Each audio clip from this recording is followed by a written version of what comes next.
I never imagined that my own sister could betray me so cruelly.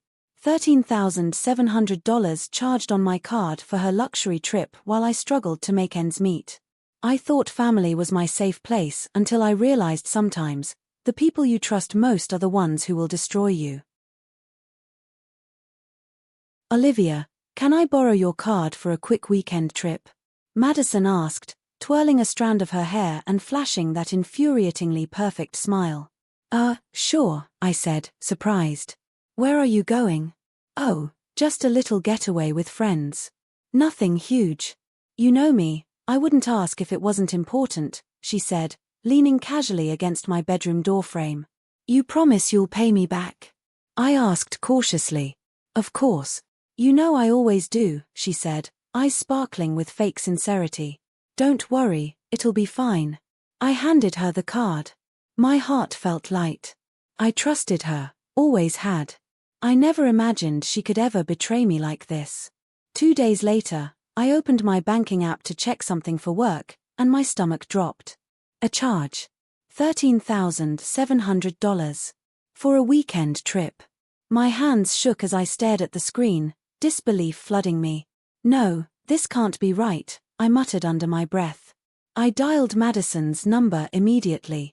Hey, what's up? She answered casually. Madison, what is this charge? $13,700. My voice cracked. Oh, that, she laughed lightly. You didn't say no, so I went ahead. It's just a little trip, relax. I can't even, you didn't even ask. That's my money, I yelled. Oh, come on, Olivia. Don't be dramatic. It's not like I spent the world's fortune. You'll be fine, she said, smirking. Not fine. Do you know what that money meant to me? I shouted. I trusted you. Maybe you shouldn't be so trusting, she replied coolly, as if it were my fault. I hung up, trembling. My parents were in the living room, chatting and laughing, completely oblivious. Mom. Dad. Madison charged my card, $13,700. I called out, trying to keep my voice steady. Oh, honey, it's just a trip, Mom said dismissively. She's your sister. You'll be fine. Fine. I trusted her. You don't even care. I yelled. Dad shrugged. She's your sister, Olivia. You worry too much. I felt a sharp sting of betrayal. My parents, my supposed protectors, were taking her side. Madison peeked around the corner, smiling innocently. See? They understand, she whispered, leaning close. Understand? They don't understand anything. You spent my life savings for your luxury weekend. I snapped, tears pricking my eyes. Later, I called Grace. Grace. I can't believe it, I said, voice shaking. What happened? She asked, concern in her tone. Madison, she charged $13,700 on my card. Anne. Mom and Dad are siding with her. I feel like I'm losing my mind, I said, burying my face in my hands. Oh, Liv, that's awful. I can't believe they'd do that to you, Grace said softly. I don't know what to do. I feel so alone, I admitted. You're not alone. You have me. And you're stronger than you realize. You'll figure it out, she said. Her words gave me a flicker of hope. I realized that maybe I couldn't rely on my family to protect me or validate my feelings. Maybe it was time to start thinking about how I could protect myself. Madison sauntered past me later that night, humming a tune like nothing had happened. I watched her, fury and hurt mixing inside me. I would never forget this. I would never forgive this. I lay in bed staring at the ceiling, replaying Madison's laugh over and over. $13,700. My hands still shook when I thought about it. How could she do this? How could Mom and Dad just shrug it off? My phone buzzed. It was Madison, sending a picture from her trip. Champagne glasses, a sunset view, designer bags strewn around her. She tagged every friend she could think of. I felt bile rise. Really? I whispered, gripping my pillow. You're flaunting it. Grace called just then. Hey, are you okay? Her voice was gentle, like a lifeline. I'm not, I admitted. She's posting pictures like nothing happened. And Mom and Dad, they think I'm overreacting. You're not, Grace said firmly. This is insane. You need to stand up for yourself, Liv. You can't let her walk all over you. I don't know if I can, I said, tears brimming. I feel like I'm losing my mind. Am I being dramatic? Olivia, no. Look, she's manipulative. You're not crazy. You've just been blind to how selfish she really is, Grace said, her voice soft but steady. I buried my face in my hands. My thoughts tumbled, every birthday she forgot, every lie about borrowing something and never returning it, every time I thought she cared, was it all manipulation? The next day, I tried to ignore her. She walked past me with that smug smile. You still sulking, Liv? I'm not sulking, I muttered, avoiding her gaze. Oh, sure, she said, voice dripping with mock innocence. You've always been so dramatic. Chill out. I clenched my fists. I wanted to scream, to hit something, anything. But instead, I muttered, I need space, and left the room. Later, I overheard her talking to a friend in the kitchen. She's so sensitive. Honestly, I just can't deal with her whining. My stomach twisted. She wasn't even hiding it. My own sister was actively gaslighting me while my parents turned a blind eye. I went to my room, phone in hand. Grace. I can't do this. She's everywhere. I feel trapped in my own house. Then don't stay trapped, Grace said sharply. Figure out what you can do. Don't just sit there letting her ruin you. I thought about it. I thought about all the times I'd let her manipulate me. All the small betrayals that added up. The borrowed clothes never returned. The stories she told to make me look bad. The friends she twisted against me. You're right, I whispered. I can't keep pretending this is okay. I started noticing the subtle ways she controlled everything, Mom laughing at every joke she made, Dad praising her for small things while ignoring me. Every dinner was a reminder that I wasn't enough, that my feelings didn't matter. I messaged Grace again. I think I need a plan. I can't just cry about it anymore. I want my life back. That's my girl, Grace replied. Figure out what she can't take from you. Start there. And I'll help. I scrolled through her social media again. Madison tagged herself in places she didn't even go with friends I didn't know she saw. But she slipped, her friend posted a picture she didn't want public. A moment caught that contradicted her story. My pulse raced. Proof. Evidence. Something to finally hold on to. I sank onto my bed, heart pounding, mind racing. I felt a surge of anger, sharp and burning. This wasn't just about money anymore. It was about every insult, every lie, every time I'd been invisible to the people I trusted most. I won't let her win, I whispered. Not this time. I sat at my desk, staring at the papers in front of me. Selling the house. The thought made my stomach twist. My hands shook as I typed an email to the realtor. Are you sure about this? Grace's voice came through the phone speaker, calm but probing. Yes, I said firmly. I can't keep living like this. I'm done being invisible, done being taken for granted. You know this will be messy. They'll freak out, she warned. I don't care, I said, my voice low but steady. I need my life back. I need control. Later that evening, Madison strolled past me, tossing her hair. What are you doing, Liv? She asked, suspicious.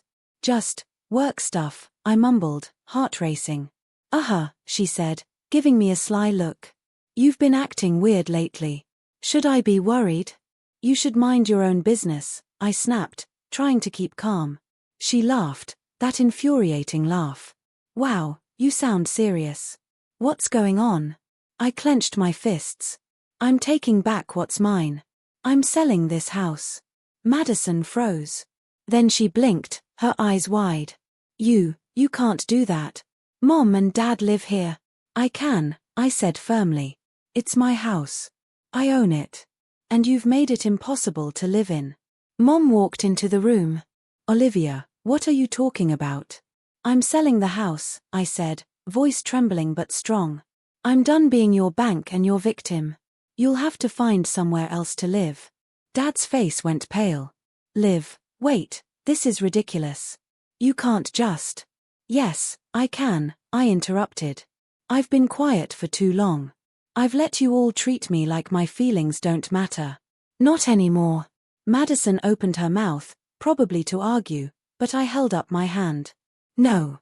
I've already contacted the realtor. The process has started. Her face twisted in disbelief. You what? This isn't happening. It is, I said, feeling a thrill I hadn't felt in months.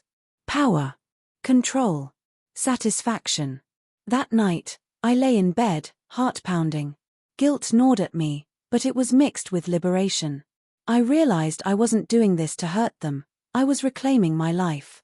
The thought made me feel alive. The next day, Madison's friends started noticing changes. Wait, she sold the house. Isn't that extreme? One friend whispered to another. I heard the murmurs as Madison's carefully built facade began cracking. Karma, subtle but inevitable, was starting to unfold. I spoke to Grace over coffee. They're shocked. Mom, Dad, even Madison. It's like the world flipped upside down for them. You did the right thing, Liv, Grace said. You're finally showing them boundaries. They can't ignore you anymore. I nodded, sipping my coffee. I realized something important. I could feel strong without them validating me. I didn't need their approval to live my life. Madison cornered me later in the kitchen. This is insane. You'll regret it. How could you? I won't, I said, looking her straight in the eyes. I'm not apologizing for standing up for myself. I won't let you or anyone else control me again. Her mouth opened, closed, and finally she stormed off, fuming. I smiled faintly, a mix of relief and triumph. For the first time, I felt truly seen not by them, but by myself. Mom avoided me all day, Dad barely spoke. The house, once a place of tension and manipulation, felt lighter. I realized the shift wasn't just in them, it was in me. I had taken control, and for the first time in years, I felt empowered. I walked through the empty rooms of the house one last time, a strange mix of sadness and relief swirling inside me. Madison and my parents had left for the day, still reeling from the news. I could hear the neighbors whispering as they passed by, curiosity thick in the air. Olivia, are you sure about this?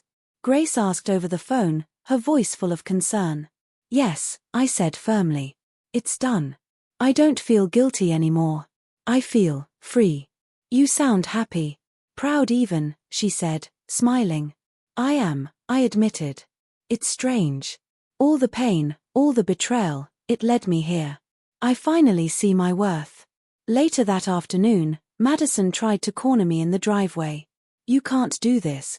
Everyone will hate you for this, she shouted, flailing. Watch me, I said, stepping aside, calm and steady. You spent years trying to control me, manipulate me, and now you're seeing the consequences. I'm done being your victim. Her phone buzzed. She glanced at it, frowning. What's this? I peeked. One of her so-called friends had posted about her lies, the fake trip, the stories she told to make me look bad. Her social circle was starting to crumble, questions being asked, doubts spreading. Karma was hitting her in ways she couldn't charm or gaslight away. Mom appeared, her face pale. Olivia. I didn't realize. You didn't notice because you didn't want to, I said softly. You enabled her. You let her hurt me. You let me feel invisible. I know now, she whispered, tears brimming. Dad didn't say much. He avoided my gaze, guilt written all over his face. I felt a twinge of compassion but didn't let it weaken me. It's late for excuses. But I hope you learn from this. Madison stomped off, muttering, this isn't over. I didn't care.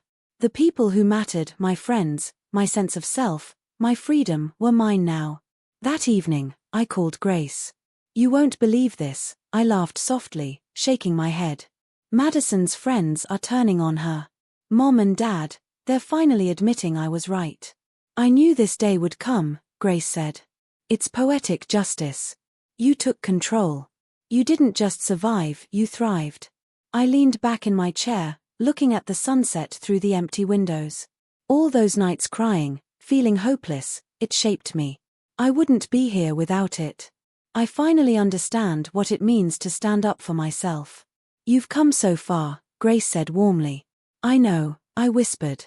I can feel it. The fear is gone. The anger has a purpose.